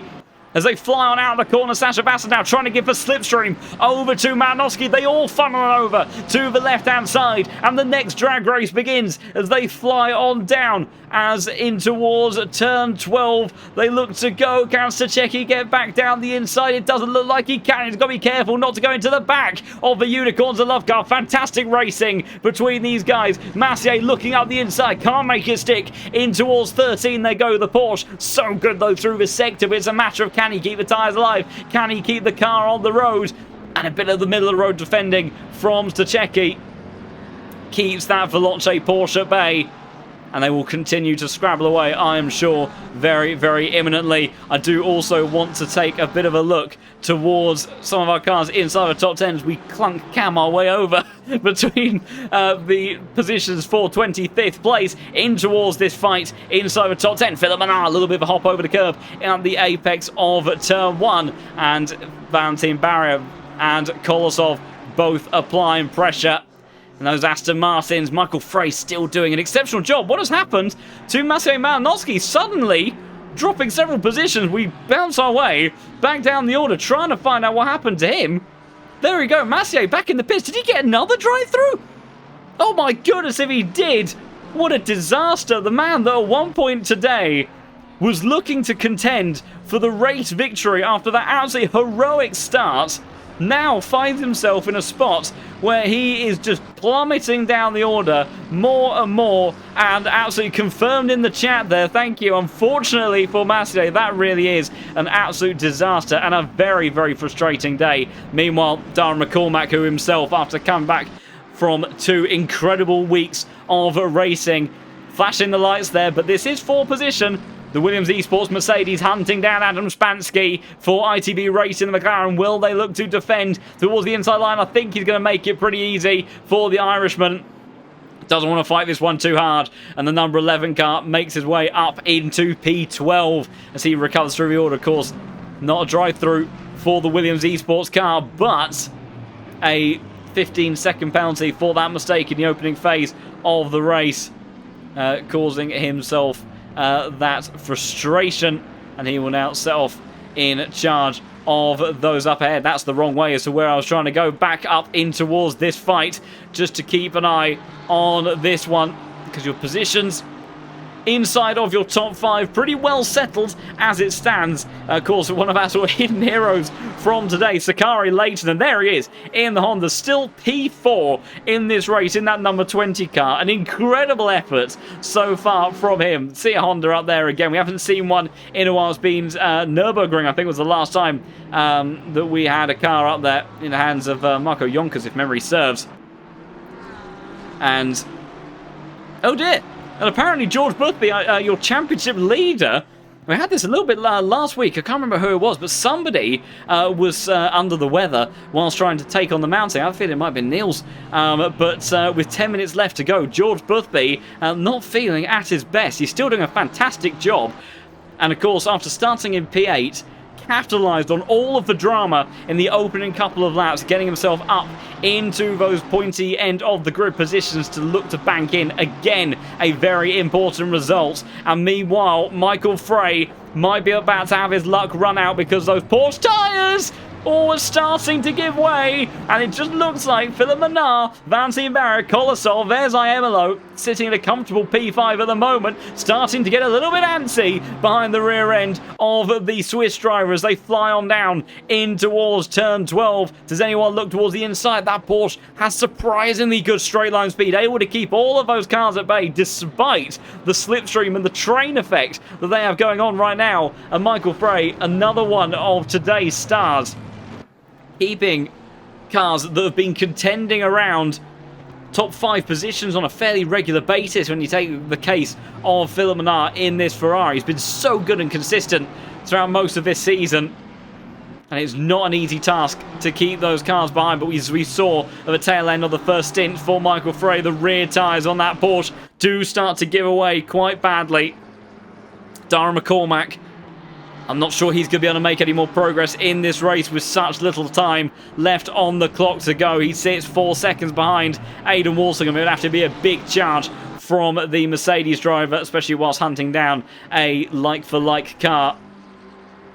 Philip Menard still unable to do anything about Michael Frey, and it's such an interesting dynamic in these slow speed corners where the braking and acceleration is key. That's where this Porsche's quick. Then as we head in towards the S's, the stability, the downforce on board that Ferrari starts to allow Philip Menard in this Ferrari 296 to just close the gap, because then again, a big slide from the Porsche. And the problem is with these corners, as soon as you get it wrong in one, it all goes downhill from there, because it's apex after apex, and every single line feeds into the next. And bit by bit, Grip Packs Engineering Team with Carpenter, although he's got a dicey position with his corner cuts, is closing the gap. All the meanwhile, Aidan Walsingham not too far behind as well, so they can start to get themselves stuck into this fight in the closing stages if this does all kick off. Tinko van der Velde, still your race leader.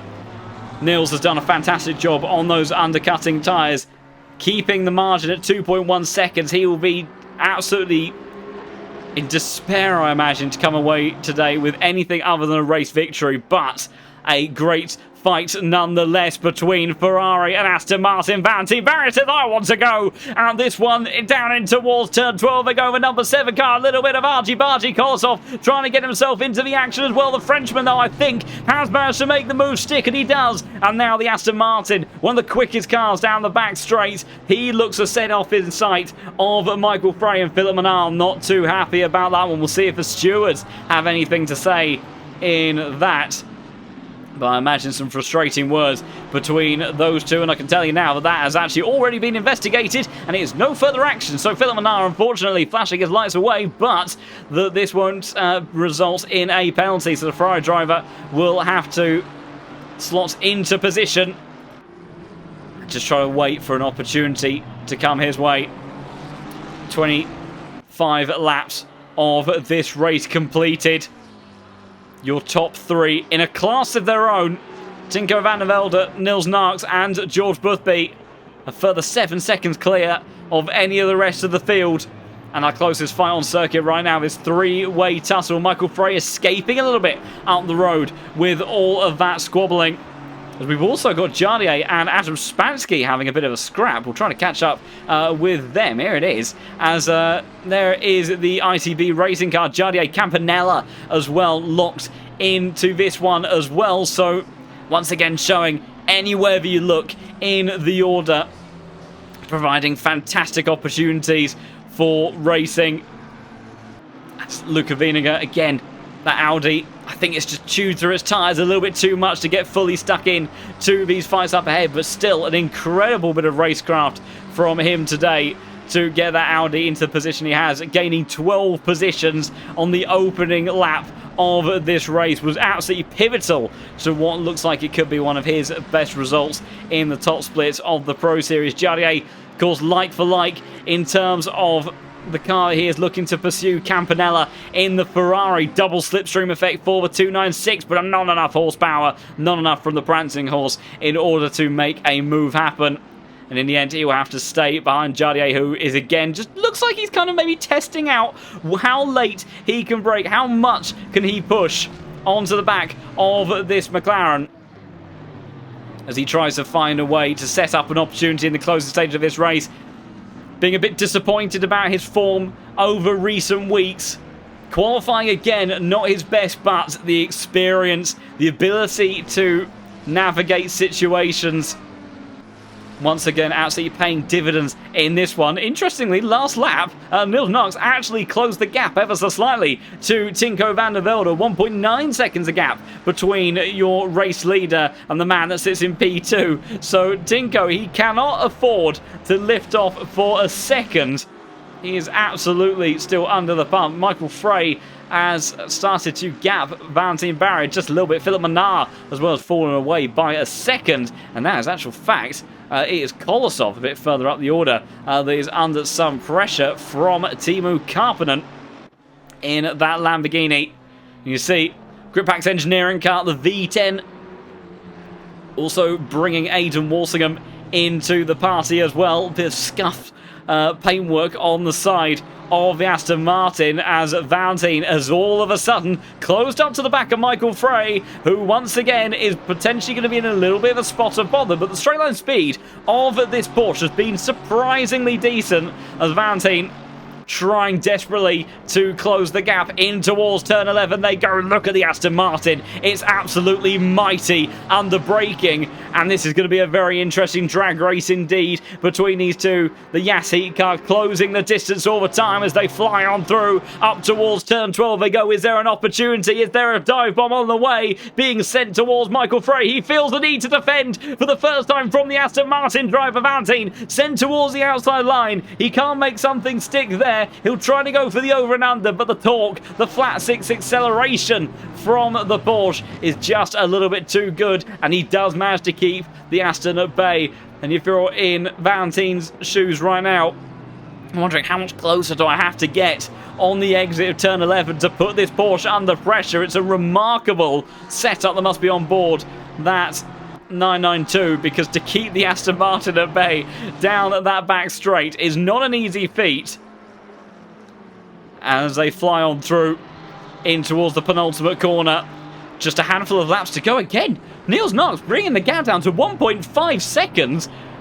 Tinko, he's got to be careful here, because we know how fast that BMW is in a straight line. It would not take a lot of incentive for Niels to try to send one from downtown. So he needs to stay composed and keep it together here in the closing couple of laps. Niels really not giving up, even with everything that he has faced over the course of this race distance. The German driver, the man trying to see if he can get his second victory of the season and snatch away a new winner for season 13 from the young Dutchman. Putting on an incredible show of determination and perseverance. Wide line again from Michael Frey. And you see how much it compromises him in towards turn 8. They go in then to 9. Through the kink of 10. Vantine. Nicer run, nicer exit down in towards turn 11. You have to think maybe it's worth considering a dive in towards the entry of turn 11 to put off the Porsche. Oh, backed up on the exit there from Michael Frey. Absolutely nose to tail once they come out there. The Aston Martin closing the distance. Can the Porsche survive this attack? He had to defend it last time around. Surely he's going to have to defend again, because here comes Valentin Barrier all the way over to the left-hand side. Watch out for the marbles. They will take away grip very quickly. Valentin trying desperately to go all the way around the outside, trying to go for the over and under. A little bit of bumping between the pair of them. And Michael Frey, I think, has done just about enough. He parks the bus on the apex. It's a Porsche bus, but it's a bus nonetheless as far as the Aston Martin is concerned. And it means that Philippe Menard, who's already a little bit unhappy with the Frenchman, he's getting involved in this now as well, trying to see if he can find a way through. On the Yassi number 7 car, they fly on through this long right-hander again, and look at it, it's painful for the Porsche. Final lap has been called. And we fly on through Tinko van der Velde. The gap is only 1.1 seconds between the Mercedes and the BMW. The front is back. Niels Knox has done remarkably well, but I think it's just going to be a little bit too little, too late for the number 3 car. We'll keep an eye on this scrap onto the final lap that they head. Very close between these cars. Look at that manufacturer board as well. Mercedes, BMW, Ferrari, Honda, McLaren, Porsche, Aston Martin. 7 different manufacturers inside of the top 7 of this race. An absolutely remarkable thing to see. COTA, an incredibly tricky technical circuit as they fly on around into the S's once more. This has been the weak spots for Michael Frey. And he's been bringing more and more cars into this train behind him. This reminds me a little bit of Jarno Trulli back in his era of Formula 1, the Trulli train being formed. As that's another mistake from Michael Frey. He's scrabbling so much for grip. And it might be a little bit of a mistake too much on this occasion, because Valentin Barrier is very close, but so is Philippe Menard. Anyone diving towards the inside of turn 11? No, the answer is going to be a drag race towards turn 12 they go. I need to check in and see where our race leaders are. There's the gap between our race leading drivers as they fly on down, and we catch back up with the fight for P5. Frey, Menard, Barrier flying on down, and Carpenter, an actual fan, maybe the one that's in trouble, having to defend from Ada Walsingham. Valentin is going to send it down the inside, very close to contact on the entry. Valentin, he's gone too deep again. He's gone wide off the circuit, and surely he has to give the position back, and he does. Michael Frey takes it back away. Philippe Menard trying to scrap away. He can't make it stick. Meanwhile, I need to look towards your race leaders in the most remarkable of fashion. It was up and down like a yo-yo from the start of this race, and Niels Knox, commendable from him to try to resurge his way back up the order, but it's Tinko van der Velde who's going to take his first race win in season 13. Niels takes P2, George Boothby takes P3, and as we look back towards our fight for P5, Michael Frey has been heroic from the number 21 car, the Swiss driver keeping back a train of cars. And as he comes out of the final corner with a bit of a squeal of the rear axle, the Porsche is going to hold on towards P5. His best result in the Pro Series. Valentin has to settle for P6. Menard 7th. Kolosov in 8th.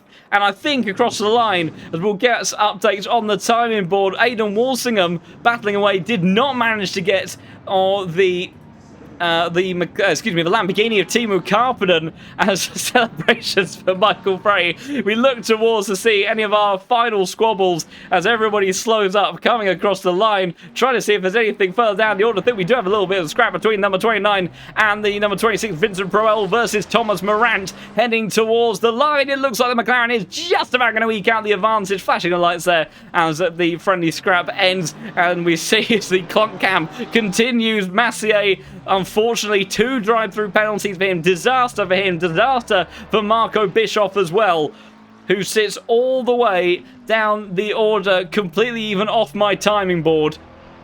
And a very, very frustrating day for the 2-time Pro Series champion. And after an incredible, incredible series of fights, it does go the way of Tinko van der Velde. Hopefully we'll be able to talk to him very, very soon in the comms box, and hopefully also with Nils as well. We can try to narrow down what on earth happened to the man that looked like he was trying to take his 2nd victory of the season. A frustrating, frustrating end for his race, but still remarkable nonetheless that he kept Tinko so honest in the closing stages of the race. And we do in fact have Tinko waiting in the interview room as well, so we will look to bring him in just a second. Also, big thank you everybody for all the incredible support today. It wasn't quite the easiest one in the comms box. We did unfortunately have some more technical issues. We'll try to get those addressed before we go racing again next week, but thankfully we did at least manage to survive more or less until the end of this fantastic race. But we will bring in our 6th different race winner of season 13. It's been a while since we've seen you, Tinko, at the top step of the podium, but after a pretty up and down, confusing, adrenaline-filled race, you do come out on top at COTA. How are you feeling after that one? Really, really happy to be finally winning again. It's been such a long time, so really, really glad to be winning. But also quite lucky because that BMW was really quick, and I think he had a massive flag spike, I heard, or something. It was, I'll be totally honest with you, I'm hoping he'll pop into an interview because I have no idea. I turned around, saw yellow flags ablaze, and then a BMW parked at turn 1 out of nowhere. It looked like quite a controlled stop for Nils, but yeah, a weird one nonetheless. But you know, if that hadn't happened for Nils, do you think that he would have been able to run away from it? Because even at the end of that race, on older tyres relative to you, he started to close that gap. Yeah, his laps were really, really strong in the end. I'm not sure how that was even possible because he pitted a few laps earlier than me as well, so my tyres were quite a bit fresher. So yeah, he was really, really quick in that BMW. I think he would have just run away if he didn't have the leg spike. So really lucky for me. Absolutely, but still, you know, we saw, you know, Massey, who was in that fight for the race win as well, made quite a dramatic start as well in towards turn 1, and then unfortunately he came away today with 2 drive-through penalties. And I think, you know, so even though, you know, there was a bit of fortune your way and, you know, inheriting the lead, it still goes to show how difficult the circuit is to just consistently get in lap after lap. How was the corner cutting situation for you? Was it in a comfortable spot, or was it a bit dicey at the closing stages? Yeah, quite comfortable. I think 30 minutes in I got my first warning, so it was quite good. And then second warning, 10 minutes to go I think, and third warning got on the last lap. It was quite controlled. Fantastic stuff. And also just, you know, a bit of insight, because it's always so good, you know, when we have, you know, incredible talent joining us in the Cosbox for an interview after these races, you know, to gain these little snippets of insight. Very hot track temperatures today around COTA, and of course a circuit, you know, has such a dynamic range of things that your car needs to be able to do. It needs to be good at slow speed, at high speed cornering, have good straight line speed down that back straight. How difficult was it in terms of trying to keep those tyres alive? Because Mercedes, not always the kindest of platforms to trying to get those to last a decent amount of time. Yeah, especially you saw with the BMW just how quick it was even on all their tyres in the end. So the Merc tyres were dying really, really hard in the last few laps. So it was quite tough to keep them kinda alive. I tried my best, but still, with 31s, the ambient you slide so much and you can't really control it sometimes, so you're just gonna get this tire wear, which makes it really difficult to drive. And yeah, just cook tires. Like they're being like almost 100 degrees, which is insane. The operating window of these tires are best are like 80 to 85 Celsius. So yeah, it's quite a bit hotter than what you want, and it makes it really difficult to drive. Yeah, so a little bit toasty on all four corners of the cars today. Yeah, a very, very tricky scenario. We kind of got a heads up from your teammate Dáire, who, of course, you know, an uncharacteristic day for him after 2 weeks of incredible racing, find himself in pit strikes. It goes to show, how high the caliber of talent, how hard you have to perform every single time if you want to bring in those results, because the competitiveness in this field is absolutely incredible. Speaking of things that are incredible, next week heading to Bathurst Race Circuit. A mighty, mighty task to take on. Of course, we only recently were there for VEM as well, so perhaps a kind of a little bit of additional sort of prepping experience on your side already. But how are you feeling heading into that one next week? Never confident on the track. Last year in Esro, I had 2 huge crashes there in Skyline and the Dipper, so my confidence is not that high, but I will try my best. In VM at least I didn't crash, so that was good. But I only did 1 stint, so that helped. Yeah, but my pace wasn't that great as well. It was like 3-4 tenths off, so definitely need to get a bit better there, and hopefully I can have a good performance again. Absolutely, fingers crossed. We'll see how it plays out for you next week, taking on the mountain. But at least for today, you can relax and celebrate after taking an incredible victory and becoming our 6th different race winner in 7 rounds. And of course, also the 3rd win in a row for Williams Esports. So an incredible showing from your team in all of that as well. And taking one your side away from Dáire from the last couple of weeks. So fantastic stuff from you, Tinko. Best of luck next week at the mountain, and look forward to seeing how you get on there. Thank you so much. Good night. Cheers, Tinko. Fantastic to talk to our race winner today, and I'm very glad that he has hopped in for an interview, because after a race that had so many different stages of emotion, I can only begin to imagine, Niels, a heroic performance from you, taking the lead after that squabble and fight with Tinko Massier in the opening stages, looking like you were about to sail off into the sunset, and then disaster striking, but still a recovery to P2. Not just an incredible effort and something to be very proud of in its own right, but of course very important in terms of your championship campaign. How are you feeling after that 60 minutes around COTA? I'm so torn. Like, I don't even know if I should think I'm happy that the game didn't crash entirely and I didn't hit the wall when I had it was like a 6-second freeze or something. I don't know, it felt forever. And then I got the image back when the car was stationary in front of turn 1. It was very weird, never had that before. But then again, I'm happy I managed to go back in P2, because it, of course, could have got much worse. Wall, someone hitting me, spinning, whatever. So yeah, it's hard to decide. Very eventful race. The hour blasted past, I have to say. Yeah, I can imagine, because as soon as you kind of came back into the server, I felt this sense of just pure drive and determination to come back from that moment, and that you very much did. And even Tinko, giving you a great deal of credit, and just talking to him a moment ago, your lap times at the end of that race were absolutely exceptional. I imagine to almost some extent that makes it even more infuriating to not come away with the race victory today. But the undercut strategy, absolutely pivotal and fantastically executed to make your way ahead of Boothby and give yourself, an opportunity and a chance to take the race win again on that comeback drive through the field. But, keeping those tyres alive longer than anyone else in that second stint, and still putting in lap times that were faster than the rest of the field. An incredible effort from you. And, how was the car feeling? Do you think that pace was just from the, frustration and anger, trying desperately to close in that gap to P1, or was it the BMW just being an absolutely solid, fantastic platform today around here at COTA?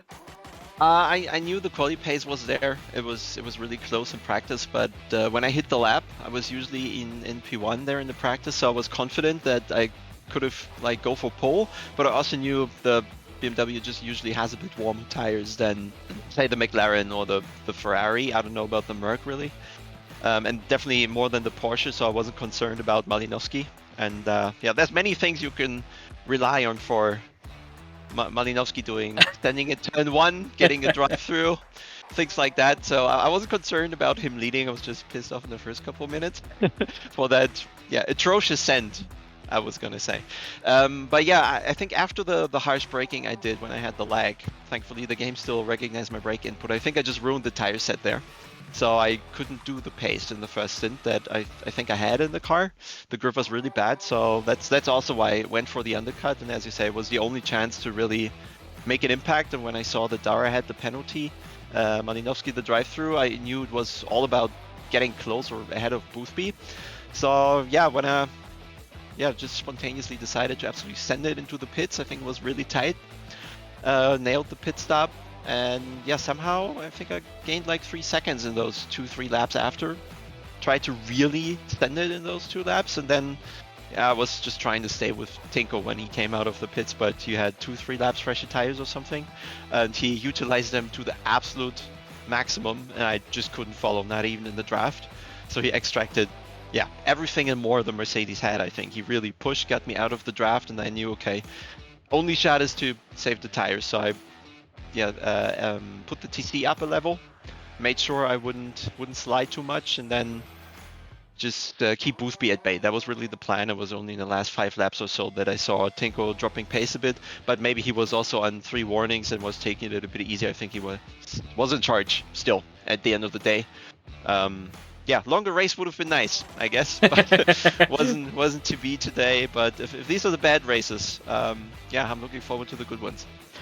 Well, absolutely, yeah. If you can have a day like this, full of frustration, ups and downs, but you still come away with a P2 finish and, just a second or so away from the race lead in the end. Ultimately, consistency is what is critical to winning championships. And of course, if we look across the season, banking in those results, because Dáire obviously, fantastic form over the last couple of weeks. Today, really not his best, and when you take into account other drop score factors and things like that, very much today was a result going to hurt his championship campaign. So an astonishing recovery from you, and could be something that's very pivotal to how the closing stage of this championship play out. So remarkable stuff on that front. Heading over and looking forward into the future next week, of course, heading to Bathurst. We were there for the Virtual Endurance Masters not too long ago. Any ideas or thoughts as to how the BMW might be there? Your own thoughts and feelings for that circuit? Having just spoken to Tinko, he made a noise that I can only suggest just expressed utter disgust at the circuit. Not one he feels very confident around. Where does it kind of fall in your books of one to take on? Yeah, I think the most important thing will be to somehow get the Mercedes back in line. I think in VAM it was 3 Mercedes or 6 Mercedes in the top 5, basically. So that car was way too fast. So I'm really hoping somebody has the time, or maybe I can find it to bop that car. I know the Mercedes is difficult to drive. I'm not quite on top of the game in terms of setup of the car. Would be a major effort for me to squeeze lap time out of the Mercedes on Bathurst to give it the kilos that I guess it needs. But then again, the Mercedes, I don't think they're the biggest rival in the championship right now. So if they take points away from Boothby, from Mabix, might not be too bad. The Mercedes, the BMW, I don't really know, because driving with Ellen, we started pretty much from the back, so I don't really know how the pace would stack up against the others at the front of the field. Which leaves a bit of an element of surprise, so we'll see how that goes. Fantastic. I mean, I think the mountain certainly puts on a whole host of surprises every time we go racing there anyway, so any extra ones we can throw into the mix that adds to all the more drama and adrenaline-filled goodness that the Pro Series provides. Fantastic to talk to you, Niels. Thank you for coming in for an interview, and again, a big congratulations on your P2 finish. An incredible, commendable recovery through the field on your front, and still being able to bounce back from what briefly looked to be, a race-ending and possibly championship-altering result. Putting on a fantastic performance and really showing that, a never-give-up attitude is always a one to take, because it can absolutely come down to those performances. So, great stuff from you today, and best of luck for Bathurst next week. Yes, see you there. Thanks a lot, Niels. Take care. Great stuff to talk to our P1 and P2 drivers from today. I did see in the chat that unfortunately George Boothby fighting off a migraine throughout that race and calling off his stream straight away. Hope he feels better soon, but an incredible performance from him under the circumstances to still come away with a P3 finish. And when you look at the finishing positions of IMLO, Bischoff, McCormack, all those other drivers, kind of, Dario, a not a bad day for him, but still, it's like when you've got Boothby banking in podium after podium, Neil's banking in those podium finishes as well. Top 5 is only going to get you so far in the long run. You really need, a couple of race victories or some consistent delivery of podiums to really keep you in that fight when you get to those closing stages. So if the Veloce Academy driver wants to continue his championship charge and campaign, then he will be needing to bank in some solid results over the final few rounds of the season. But a great effort today from all of our podium finishers after what was an incredibly drama-packed and filled race up and down the order everywhere you looked. Even in the comms box, it was chaos and carnage, but we wouldn't have it any other way. Looking through our results officially then, Tinko, Niels and George Boothby take your top 3 positions. Leighton, great effort from him with IMLO, Frey, P6, and then Barry, Menard, Koltsov, Carpenter, Walsingham, McCormack, Spansky, Jardier, and Campanella seeing your way to the end of the top 15. Luca Wieninger in the end only gaining 10 positions after his heroic start, but still great effort from him in the Audi. Vitsholka, Addison, Jog, Adam, Gamble, Vastas, Tacheki, Manson, Mahoney, Sinkanum, Rant, Proel, Orozarev, and Massier rounding out your top 30. Of course, Massier, what a show he put on for us. But I'll tell you what, if you were playing Massier Bingo for the drive-thrus and the send towards turn 1, I think you would have got the whole shot there and that. Ida, Santama, Bischoff, Kameko, and Harley Chamberlain, your last of the finishers of this race. Went on to them, seeing it through to the end, and then Tommy Razia and Nicodem, your last to close out the grid. And Kylo, our wonderful statistician in all of that. If you look at the championship totals right now, George Boothby is still leading the race, leading the championship by just a mere 2 points when you take into account those drop scores. My goodness, what a fight that we have on between these guys at the moment. Right now, Niels Narks and George Boothby looking like your potential championship protagonists as we head on through to the tail end of the season. But as we have seen today, in the same way that you could have that degree of misfortune in the hands of Dáire, after coming off the back of 2 race wins in a row, looking like he might be the man to beat and surge his way up the order to fight for that championship, all suddenly falls away in just a single race. And now his campaign, of course, with those 2 drop scores for those no-shows, that starts to become really tricky territory. He would need a mighty closing stage of the season to bring himself into championship contention along the likes of Niels and George Boothby, who again banking in very consistent performances as we make our way through the season. But an incredible evening of racing once more here in the Case King Pro Series. It always puts on an incredible show, and COTA was no different tonight. Thank you so much, everybody, for all the incredible support and all of those that have followed. And if you did enjoy all of the crazy action that we had tonight, you want to stay in touch with the races to come. When we head to Bathurst next week and see the closing stages of the Case King Pro Series play out. And of course, also the Virtual Endurance Masters, which will be back in just over a week's time. Then do consider giving a follow to the channel if you are feeling extra generous and you want to show a little bit of extra love to the LFM team. And you can also subscribe here on Twitch as well, and of course all of those that have done so already, a big thank you for that extra support. It is hugely appreciated, but just wonderful to have all of you here in the chat and sharing all of this crazy goodness. But if you have been sitting there and thinking that you want to get involved in some of this yourself and fancy your hands behind the wheel, then never fear, because you can head over to the lowfuelmotorsport.com website, get yourself a license, get yourself signed up, and make your way up through the ranks, and you can compete in championships like the Pro Series, of course also our daily racing system, endurance championships, all sorts in the world of ACC, and loads of prizes up for grabs in that, provided by our incredible and wonderful sponsors to make all of this possible. And if ACC isn't quite the world of sim racing for you, then do not despair, because AC1 is of course now integrated onto the LFM platform. So much to get involved in all of that, with touring cars, Renault Clios, Nordschleife, for goodness, I see has been a fan favourite as of late, so much to get stuck into. Of course, hopefully Nordschleife are not too far away now in the grand scheme of things for ACC. What a time it is going to be for us in the near future on this platform.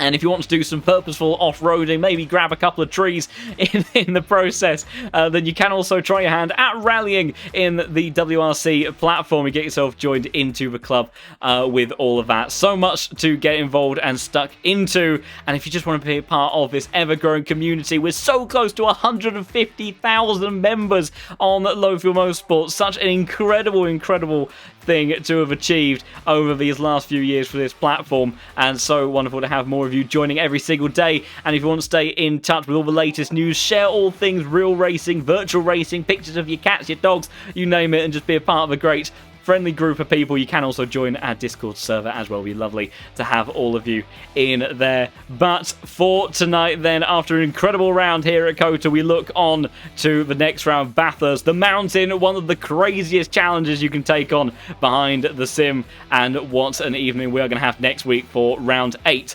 of the championship. So thank you everybody so much for watching. Look forward to seeing you all there next week. But for tonight then, it's goodbye.